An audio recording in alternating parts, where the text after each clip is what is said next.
હા, ટ્રેક્ટર મારું જ છે. સવારે હું ખાતર ભરવા જતો હતો તો સાઈડ દેવામાં આ ટ્રેક્ટર સાઈડમાં ખેંચાઈ ગયું, કારણ કે ગટરની બાજુમાં સાઈડ જે બનાવી જોઈએ કોન્ટ્રાક્ટરે એ સાઈડ બનાવી નથી અને સીધી કોન્ટ્રાક્ટર પાણીની ગટર મૂકી અને નીકળી ગયા છે.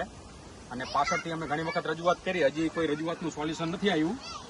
આમાં જો કોઈ જાનહાનિ થશે તો આની જવાબદારી કોણ? અને આમાં અમે ખાતર, દવા, બિયારણ લઈને આવતા હોય ટ્રેક્ટરમાં, ટ્રોલીમાં, તો એ ઢોરાય, એ નુકસાન થાય, આવું બધું 2 વખત બની ગયું છે. પણ તોય છતાં હજી કોઈ સુધી એનો કોઈ નિકાલ આવ્યો નથી. આ રોડ વાળાએ, આરએમડી વાળાએ ગટર બનાવી છે રોડની સાઈડમાં.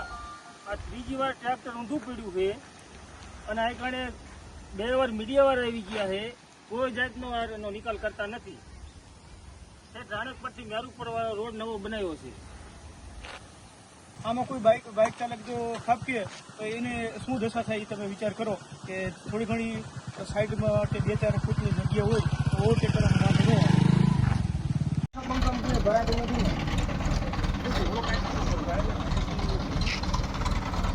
નામ ન સાયલેશન મળ્યાનું જો સીધો કઈ